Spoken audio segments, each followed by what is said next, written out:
Good evening, Patriots, and welcome to the 71st audio file in the audiocast series known as the Q News Patriot. I am the Q News Patriot.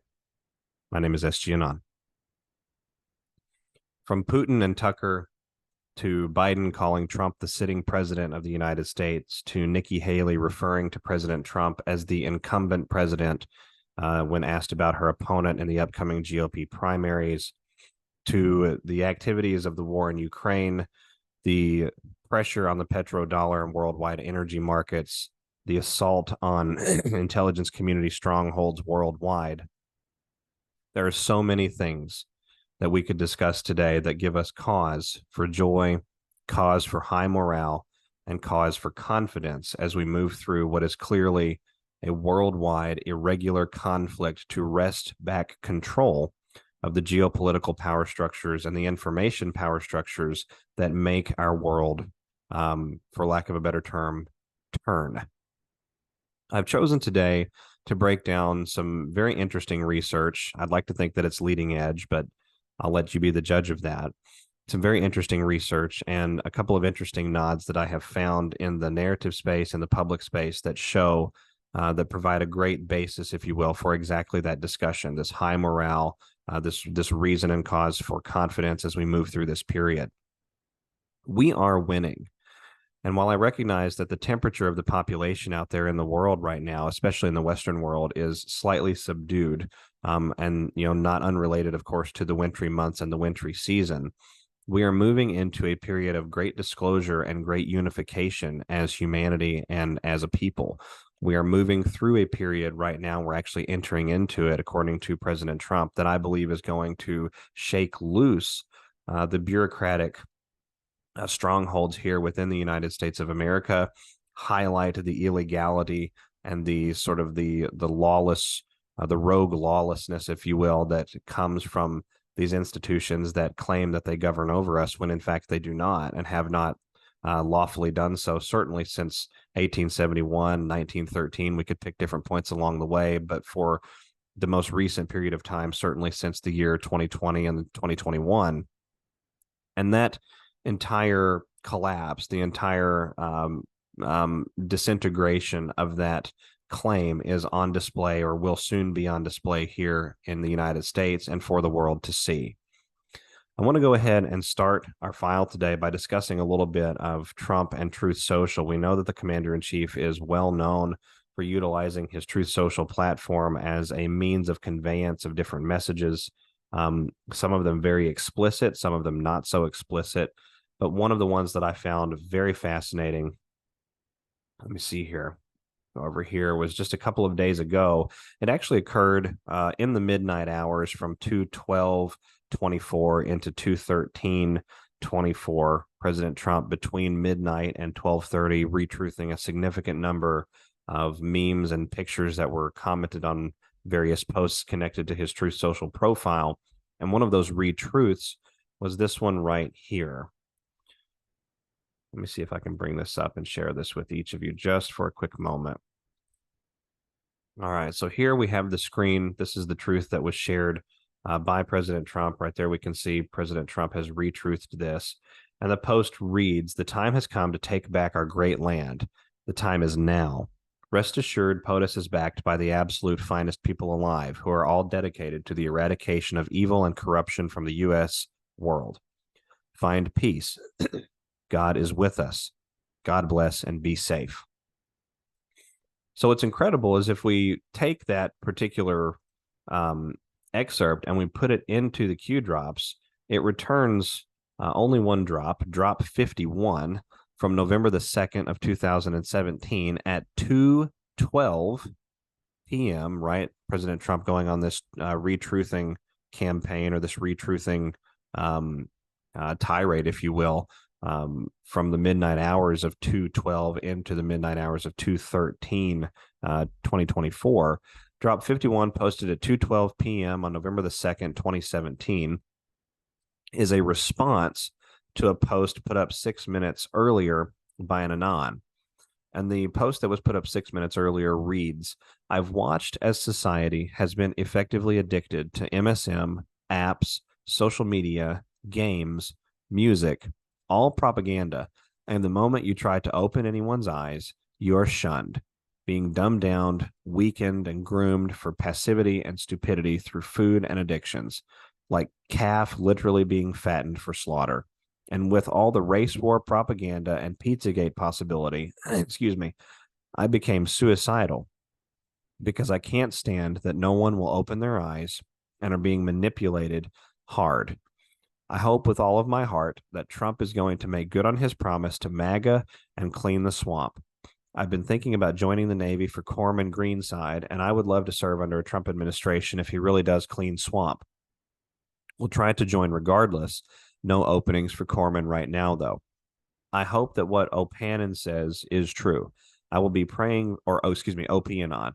I will be praying for O'Pannon and all who risk their lives for safety, and that the Lord will guide them, and praying that what he says is true, and will be praying for the spiritual edification of God for Trump and for his complete safety. The pieces are coming together for me, and if this is true, those working with him are absolute geniuses, because I would have never imagined there would be any way possible to take out the monster of corruption that has overtaken this country. The response does not actually come from Q. The response comes from the white hats. And the response is, Dear Patriot, we hear you. We hear all Americans such as yourself. The time has come to take back our great land. The time is now. Rest assured, POTUS is backed by the absolute finest people alive, who are all dedicated to the eradication of evil and corruption from the U.S. world. Find peace. God is with us. God bless and be safe. The White Hats. So President Trump retruthing this overnight from 2:12 into 2:13, the timestamp on this response at 2:12 in the afternoon.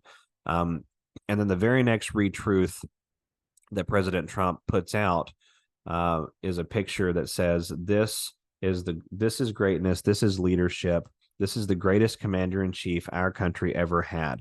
And President Trump is there standing with the military at his back, what looks like a cadet academy, a graduation ceremony for a cadet academy. And we know that President Trump relied heavily on the dedication of different levels of command and control, and certainly different influential positions within the Pentagon brass, within different positions inside of military education, military leadership, military intelligence communities, the Judge Advocate General Corps, and others.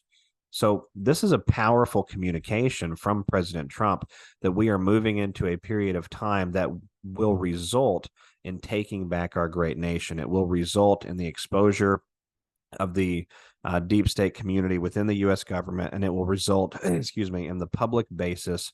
I apologize, Anons, for my throat troubles this evening. It will result in the public basis needed for action to move into a more real world phase, if you will, and dethrone the power structures and the institutions that have destroyed and are actively working to destroy the United States of America.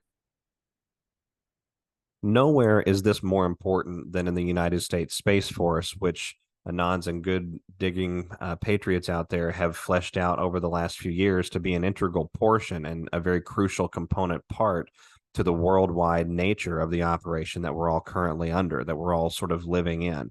This dual reality period where multiple things are true and multiple things are at play. So I find it very, very interesting that just recently Space Force Systems Command underwent a changing of the guard, underwent a changing of command at the command and control level for space systems. This was on February the 1st of 2024.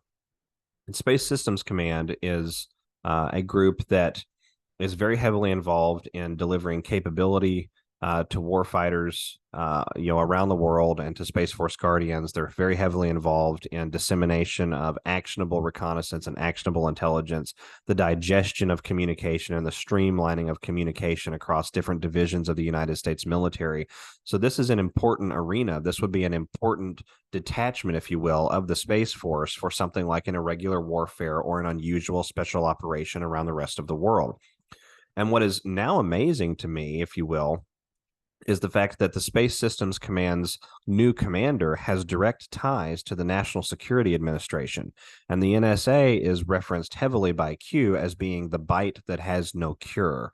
the arena of the intelligence community that they lost control of, right, with Admiral Mike Rogers, who Q explicitly states is a patriot and is on the side of humanity. And it was Admiral Rogers from the NSA that went to Trump Tower in 2016 on an off-book meeting towards the end of November. And the very next day, President Trump moved his entire presidential transition team and his entire transition operation out of the tower.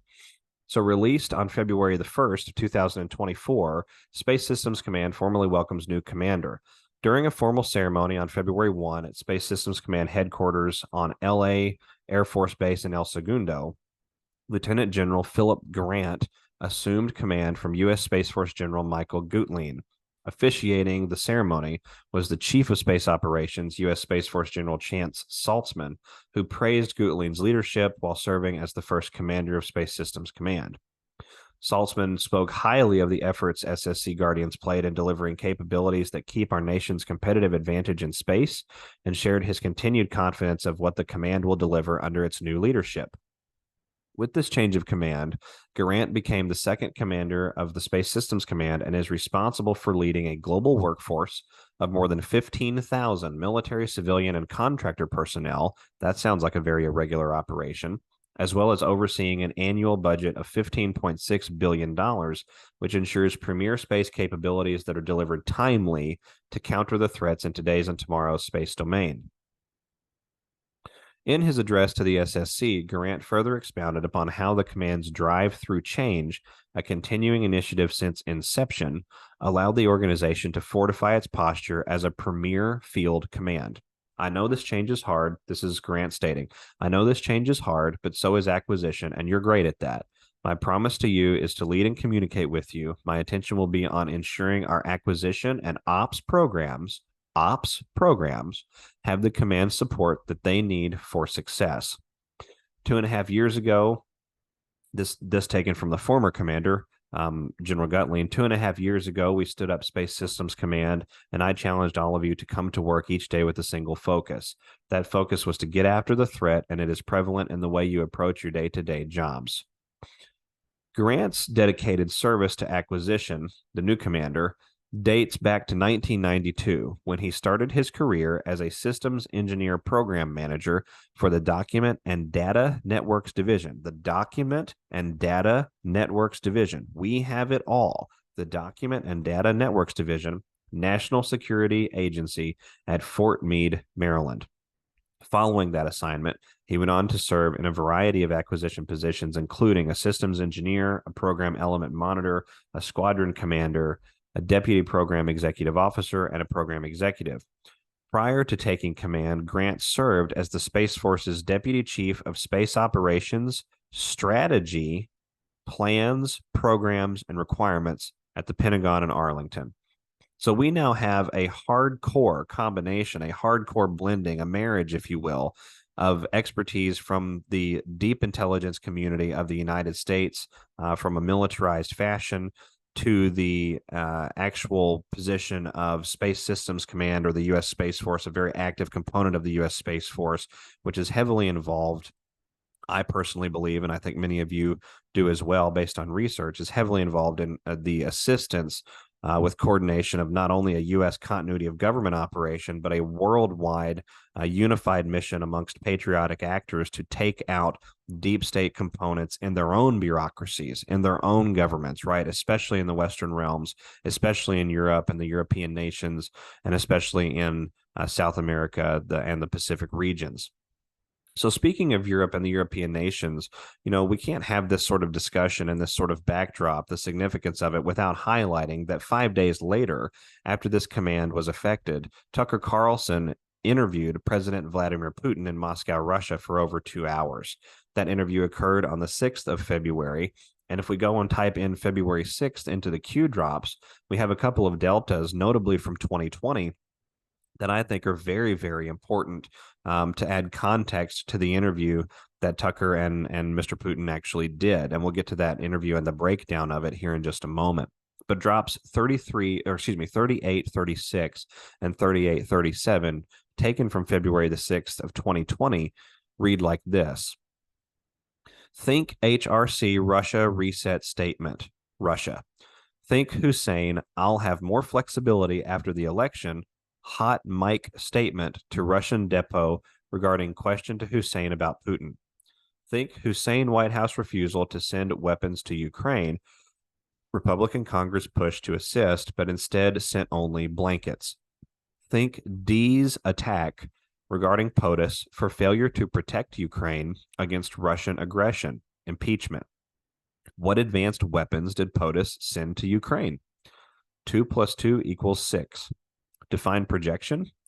Think 1.8 billion Hussein White House to Ukraine, but which bank? Think U.S. aid to Ukraine. Think worldwide aid to Ukraine. Think Uranium One, sale of U.S. uranium to Russia. Sold out U.S. to benefit Russia for personal financial gain. Risked U.S. national security for personal financial gain. How was payment made to U.S. persons? Think Ukraine. Think Iran. Russia and Iran allies. Russia, Iran, and China allies. U.S. political corruption, China. U.S. political corruption, Ukraine. U.S. leverage on behalf of U.S. political corruption, Russia. U.S. political corruption, Iran. Common denominator, China, Russia, and Iran. Closed financial systems, logical thinking. Drop 3837, 24 minutes later. Bigger than you can imagine. More than selling of state secrets. More than selling of U.S. security. More than selling of Miltech. More than selling of CIA assets. More than selling of NSA bulk data collection programs.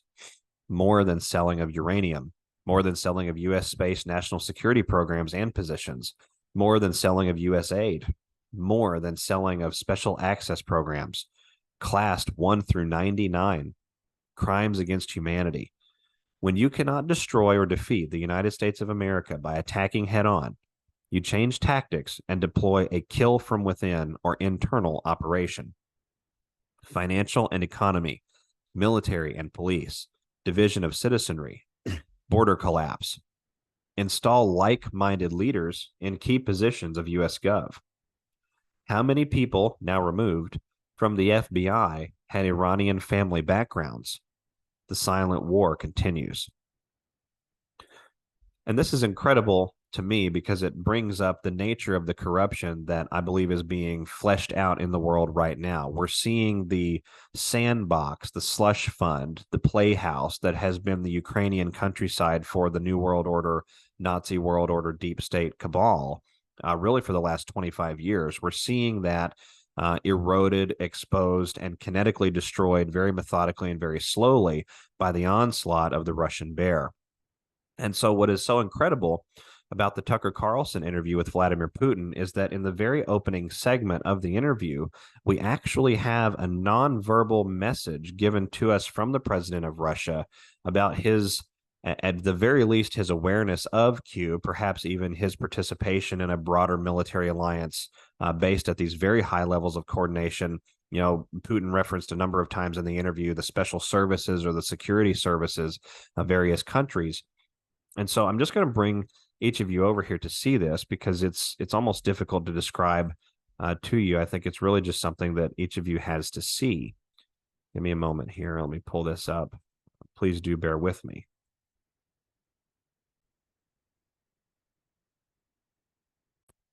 All right, so here we have the Tucker Carlson post that was put out on X, formerly Twitter. This is the full interview in its entirety.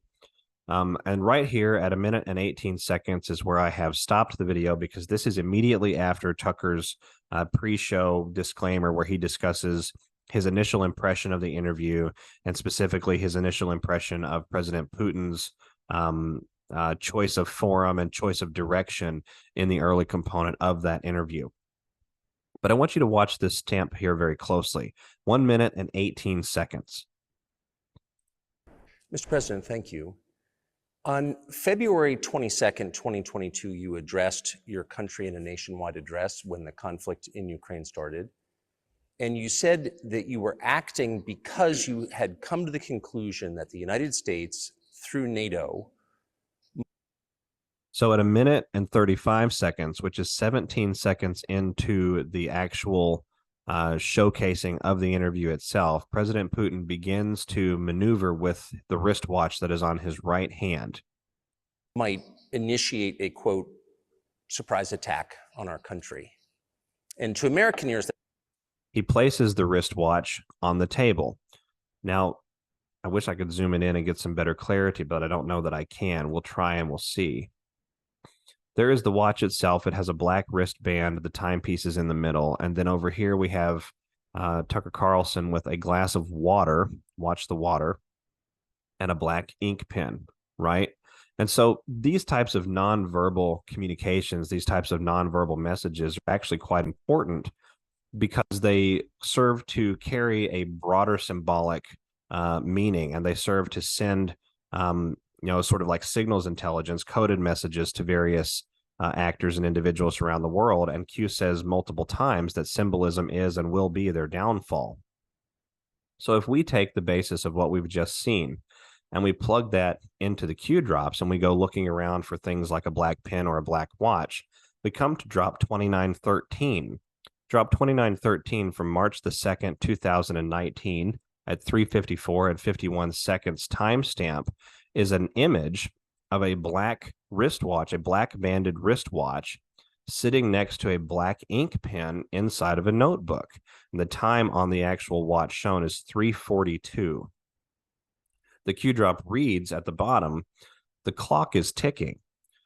If we are merely a so-called conspiracy, fake news narrative, why the daily attacks by the biggest media companies in the world? Attempt to control? You are the news now. So this interview that Tucker did, right? This interview, now that Tucker's strings are cut, he's no longer a part of the legacy media. This amounted to really a consciousness warfare atom bomb. This is, single-handedly eroding more than a half century of programming here in the West about Russia, about the Russian way of life, about the Russian people, about our relationship here in the Western world to the Eastern Bloc. That the very nature of that division itself was challenged and I think in many ways dispensed with through this 2-hour discussion that Tucker had with President Putin of Russia. Now, here's where this gets really, really interesting, Anons. 3:42 p.m. is the timepiece, or is the time that is shown on the watch timepiece from the Q drop, the watch that ostensibly matches the pattern that we just saw played out in the opening segment of that Tucker Carlson interview.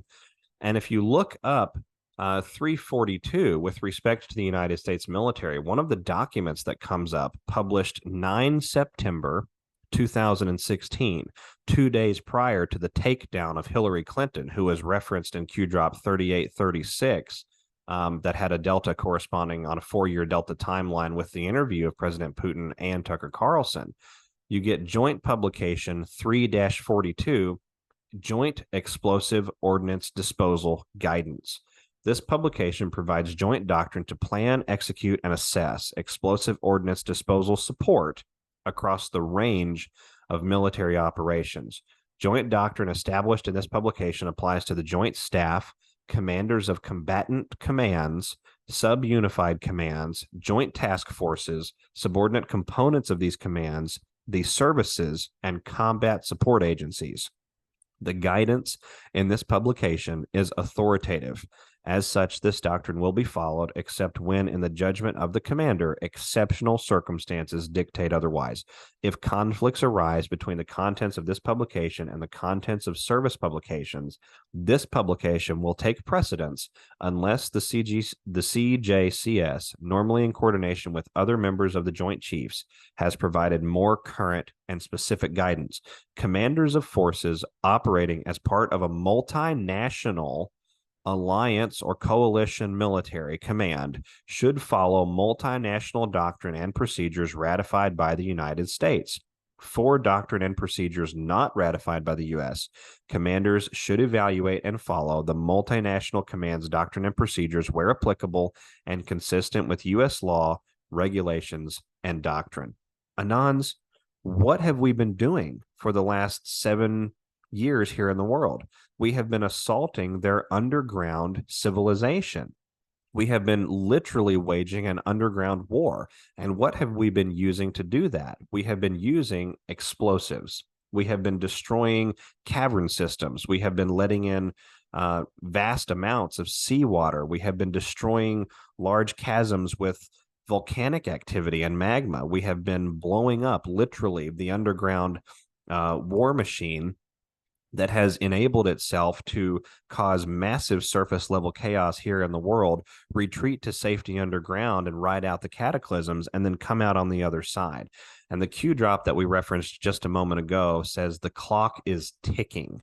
So we know that one of the components of Russia's military operation in Ukraine has been the exposure of tunnel systems. We know the exposure of tunneling systems, and quite frankly, those that are supported by large-scale agencies and large-scale international actors, such as the UN, such as the Red Cross, such as other institutions that bear these likenesses to this unified globalist humanitarian sort of homage that they pay in their speech but not in their action. We know that that's a huge component of the Russian military operation in Ukraine and of the worldwide exposure, period. So Q literally says the clock is ticking. We have an American journalist whose strings have now been cut, who's now doing an interview with the president of Russia. This clear nod to Q, and this particular drop is the one that shows up. And the guy in the chair being interviewed by Tucker also happens to be participating in the destruction of these underground infrastructures and safe zones that are used by these militarized actors. Come on, this is absolutely a confirmation, if there is one, if we can say that there is an irregular warfare confirmation of any kind. This is a confirmation that a coordinated multinational alliance following multinational doctrine that was laid out in a joint publication of the United States Joint Chiefs of Staff, on 9/9/2016, all of that ties back, I believe, to this exact mission, this exact interview, this exact period of time that we're all living in. This is absolutely incredible to me. And what's worth noting is that Ukraine has some of the oldest and largest labyrinths underground anywhere in the world. All you have to do is get on, even Google, and you can type in Ukraine catacombs. And one of the things that comes up is the Odessa catacombs, which extend for 2,500 kilometers. They're one of the largest networks of tunnels anywhere in the world, and they're more complex than the catacombs beneath Rome and Paris. As a matter of fact, the official length of the catacombs, the ones that have been mapped just in Odessa, those are reported to be greater than the distance between the city of Odessa and Paris, France. So, this is a major component of what Russia is up against and what we in the United States and we around the world are up against. And we have, I think, an implied confirmation from President Putin that we're running the clock out on this deep state locus of control here in the world, and those desperation maneuvers to be expected from those communities that are involved in this type of very heavy scale organized criminality, very heavy violation of customs policies and international law. That exposure is coming, and it is imminent. Tying into this, the UN, I think, is very soon, not long in the wings, as a matter of fact, very soon to come into play for exposure in organized human trafficking and the organized violation of customs and international law that govern biological agents. Just recently, just a few days ago, actually, Israel published an article saying that they found underground tunnels beneath Gaza's UN agency headquarters. The Israeli military claimed to have discovered tunnels between the headquarters of the UN Agency for Palestinian Refugees, alleging that militants used the space as an electrical supply room. This revelation signifies the most recent development in Israel's campaign. And let me, if we get down here, following these claims, the agency is facing a financial crisis. Major donor states have suspended their funding, and there are ongoing investigations. So we're literally providing an irregular warfare backdrop to choke off these humanitarian aid in name only organizations and fronts that are actually participating in very, very dark levels of criminality here in the world, and are certainly not acting on the side of we the people, or the individuals that they claim to be serving, those needy communities that they claim to be serving, right? Ghislaine Maxwell, for example, in the 1980s, held a child's Save the Children fundraising event at the home of Lord and Lady Bath and contracted Disney to provide the entertainment. So that sort of inversion is exactly what we're up against, even in these large scale globalist institutions. And these globalist institutions, particularly the UN and all of the various entities that spiral off of the UN, are heavily involved in the organization and the movement of all of these illicit law violations and these illicit substances and nefarious activities around the planet. And so that exposure is happening in Ukraine. It has been happening in Ukraine for a while. The Russian military has petitioned the UN Security Council and literally presented them with their own culpability in at least two separate instances. And we're seeing the disconnection of the rest of the underdeveloped and the developing world from both the Washington, D.C. Financial arm of aid and the UN financial and kinetic humanitarian arm of aid and support, which is actually reducing, in my own opinion, the levels of criminality that are occurring in these areas. And it's remarkable to watch, right? We're seeing the exposure of Obama simultaneously occurring with all of this. We're seeing the exposure of Spygate, the exposure of what happened with President Trump's campaign. Everyone remembers when President Trump came out and gave that press conference when he was still publicly the president here in the United States, stating that they spied on my campaign and they got caught. And so this exposure of the Obamas, just like this other exposure, of biological terrorism, of UN-sponsored organ harvesting, things of this nature, it is all coming in the narrative seat, if you will, this year. And we are moving, I think, in that general direction. But the exposure has to occur after we have completed kinetic removal operations that are terminating this type of activity. And so one of the things that I think is fascinating to, going back and consider when we talk about kinetic removal operations is what occurred with then former President Barack Obama immediately after the 2016 election, after Obama publicly left office and then went on his world tour. There's been a lot of talk recently in the news about Spygate, Obamagate. It was Senator Obama, prior to his being president, who went to the Ukrainian countryside and toured several U.S. biological laboratories there in Ukraine. It was the later on President Obama who publicly legally lifted the moratorium on gain-of-function research just a few days prior to his exiting the office of the United States presidency. It was Obama who toured a laboratory with Anthony Fauci. It was a virology laboratory, I believe, with Anthony Fauci that was developing, pathogenic agents. And it was the Obama administration sort of in general that set the world up for nuclear holocaust and, pathogenic pandemic terrorism, biological terrorism on a scale that has never before been seen here in the world. So this is an individual who, really functioned in a mad dash against both the interests of the United States, but also against the interests of really we the people everywhere in each country, and was very antagonistic to Russia, very antagonistic to China, very antagonistic to North Korea, and of course, all of this being on purpose. So there's been a lot of talk recently about, President Obama in the news or former President Obama in the news. It's my belief that the Obamas were intercepted quite a long time ago, immediately post Bush funeral, and were given parts to play, essentially read the riot act and told that they could either cooperate or be replaced. But either way, this is how it was going to happen. And if we look at sections, if we look at FISA and what the Obama administration undertook with FISA, and Q tells us that FISA brings down the House, FISA was really the basis for launching the entire falsehood of investigations that culminated in the Russiagate coup attempt against the sitting president. And there's a lot of talk of FISA Section 1702, but no one talks about Section 702, but no one talks about Section 701. And 701, just for those of you out there that follow things like numerology and gematria, is a reverse of 17 with an additional character added in the middle for space and separation. So Section 701 of FISA is titled Emergencies Involving Non-United States Persons. In general, Section 105 from 50 U.S.C. 1805 is amended by redesignating these subsections, respectively, and by inserting after subsection E the following.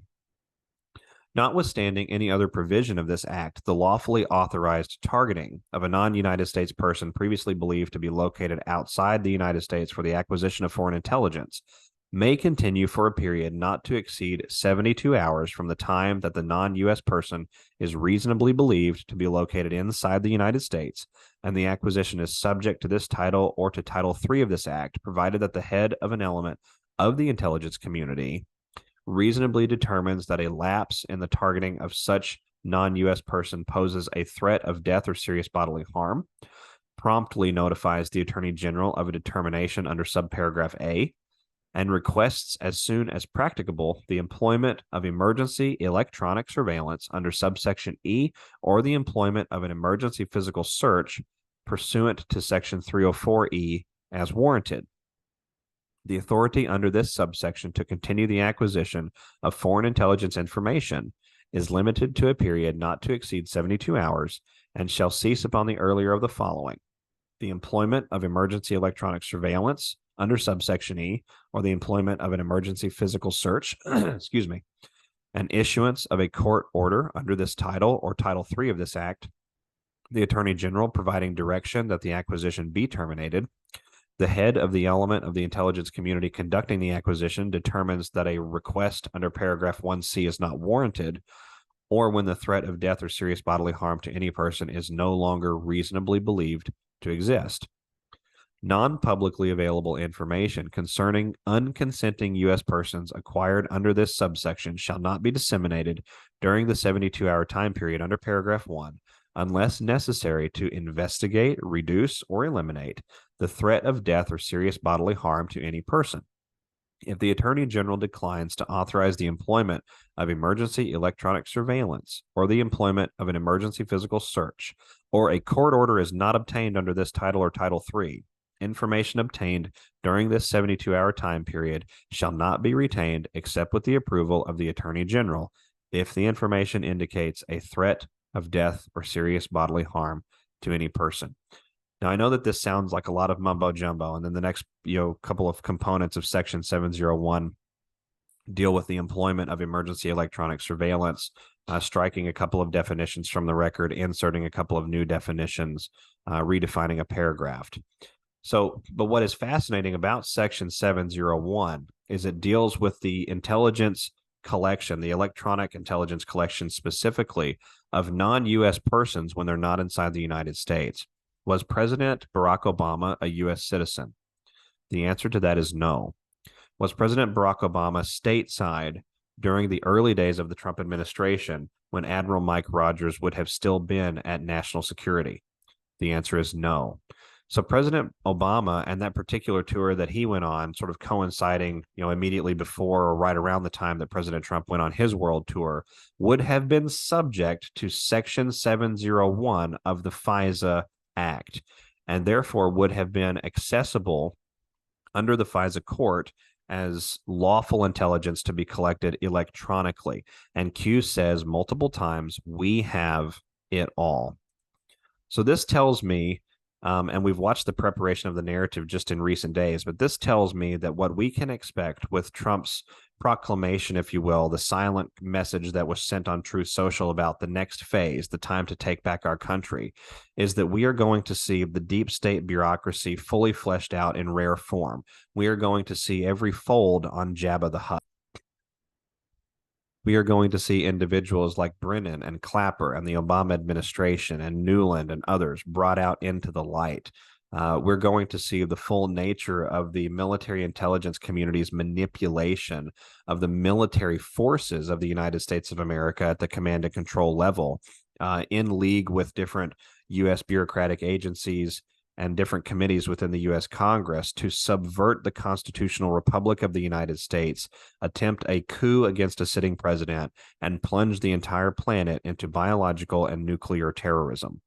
And I believe the exposure of this is going to come over these weeks and months here as we look forward down the barrel of 2024, and will yield some of the most fantastic and impressive desperation moves that have ever been.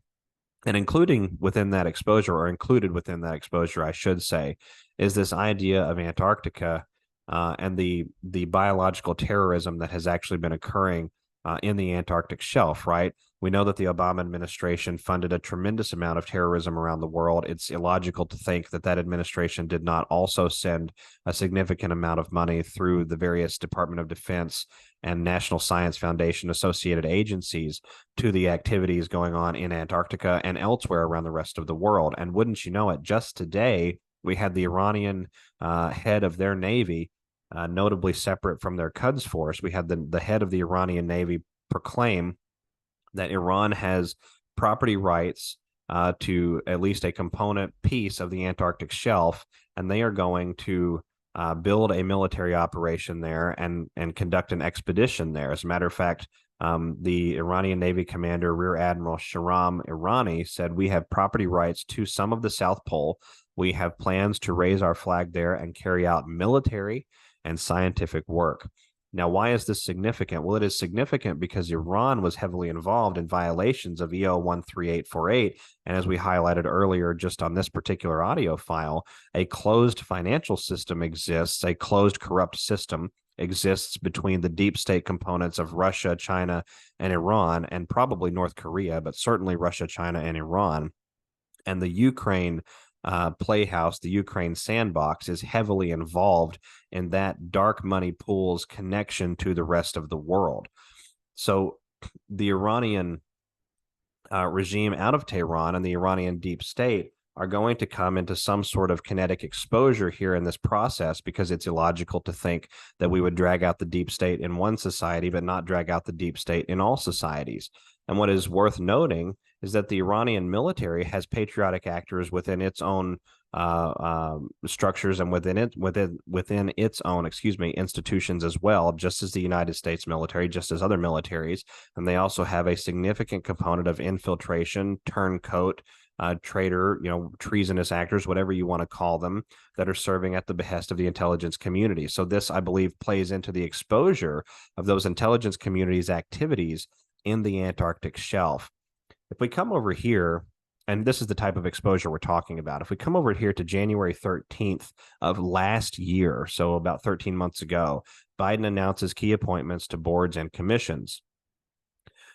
Today, President Biden announced, this is taken from whitehouse.gov, President Biden announced his intent to appoint the following individuals to serve in key roles: Deborah Lowenberg-Ball, member of the National Science Board; Vicki L. Chandler, member of the National Science Board; Dorota A. Grenier-Brzezinska, member of the National Science Board; Marvi N. Matos Rodriguez, member of the National Science Board; Kevin Stassem, member of the National Science Board; Merlin Theodore, member of the National Science Board; Wanda Elaine Ward, member of the National Science Board; and Beverly A. Watford, member, National Science Board.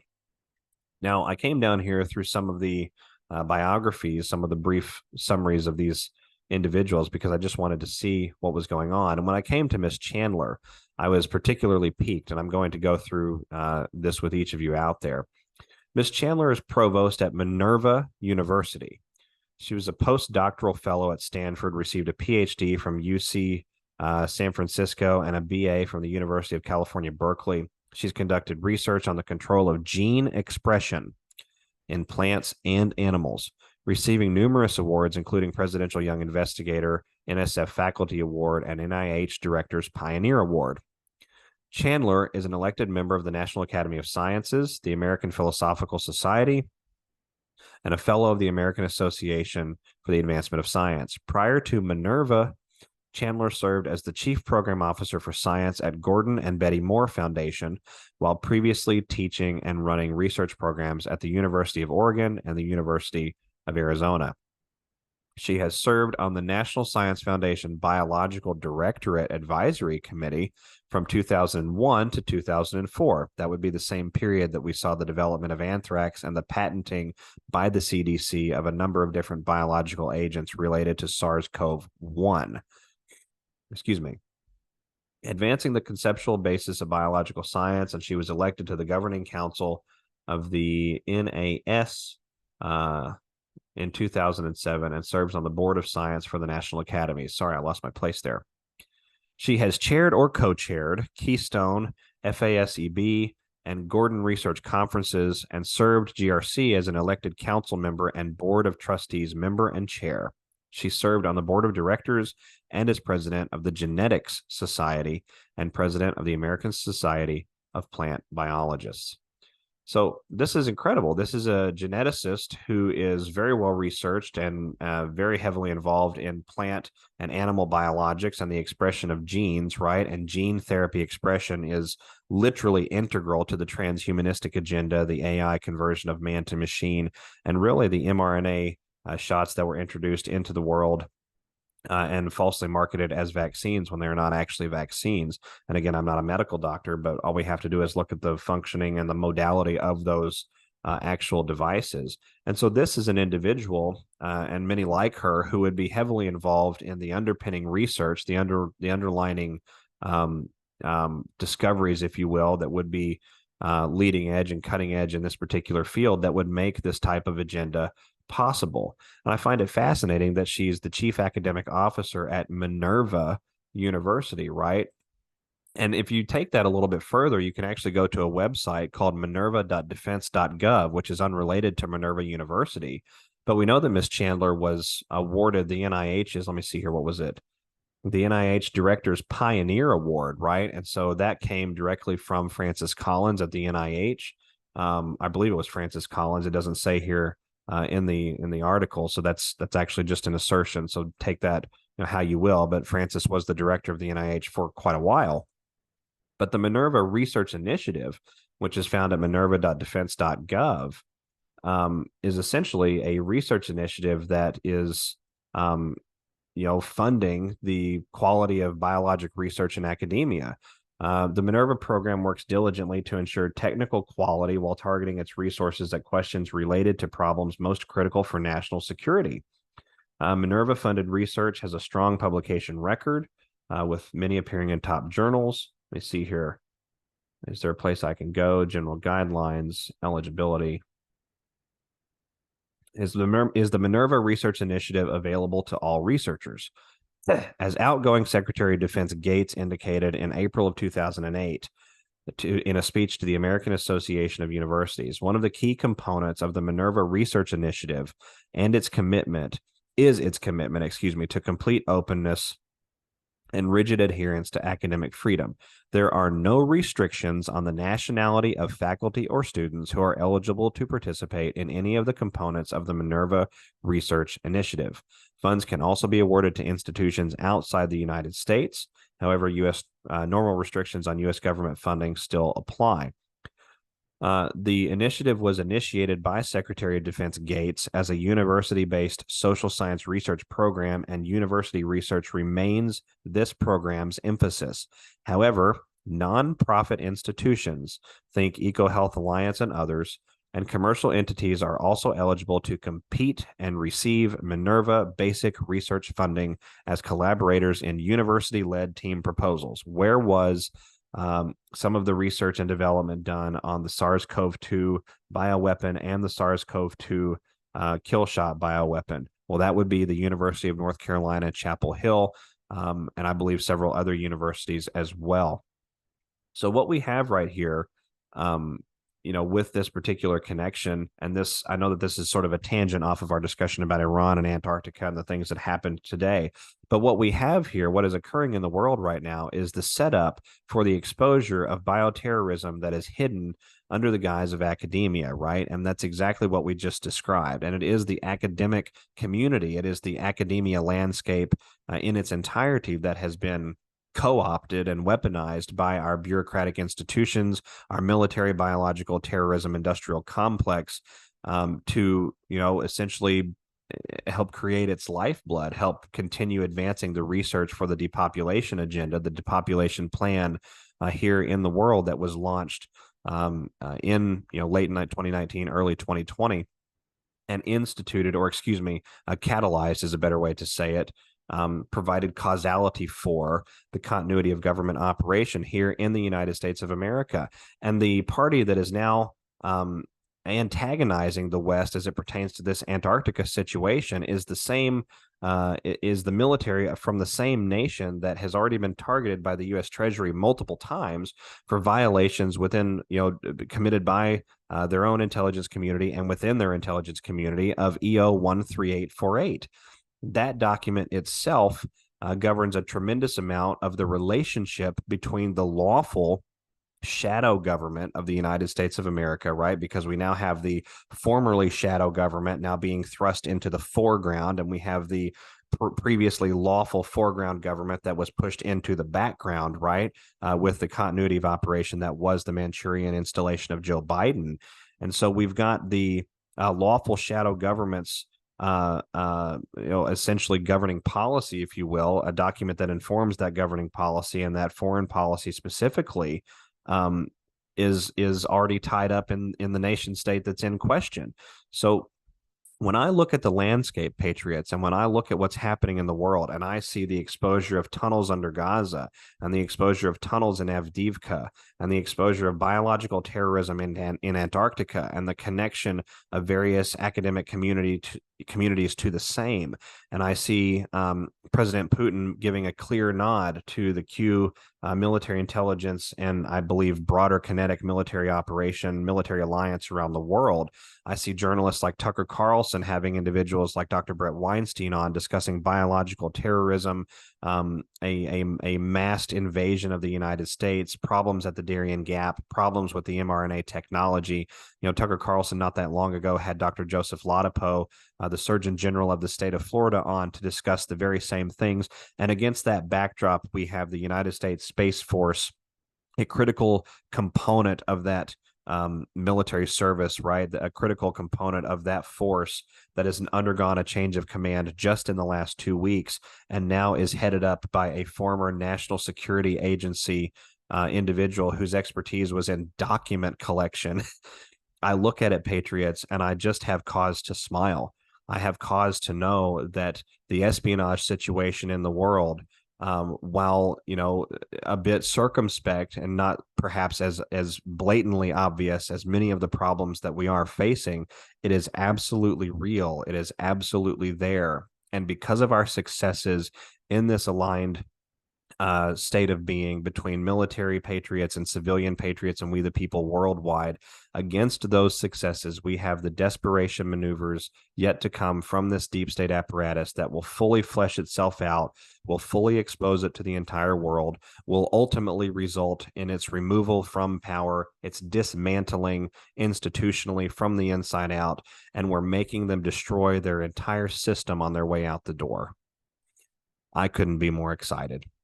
I couldn't be more elated to share all of this with each of you, and I could not be more encouraged about where we go from here. There is a fantastic, beautiful world that lies ahead. The disclosure just from the topic of Antarctica, for example, may take a generation or more to fully absorb into the consciousness of mankind. But the reality, the realization, the trueness of citizen journalism and citizen reporting has forever changed the landscape of information and consciousness and knowledge here in the world. It will never be the same, and they will never recover from this. It is my great honor to walk this journey with each of you, and I hope you will reflect a little bit on the reasons to have high morale as we go through this period and into this spring season. We are winning in significant ways. All we have to do is hold that line, and I'll hold it with each of you till the very end. Patriots, I've kept you a long time. I'll be back with each of you again soon. Get a breath of fresh air and a cool glass of water, and appreciate this wonderful time that you're able to be alive. We get to witness the destruction, the systematic dismantling of the old guard in real time. Nothing is better than that. Stay safe, everyone. I'll be back with each of you again soon. This is SG Anon. Thanks. Bye-bye.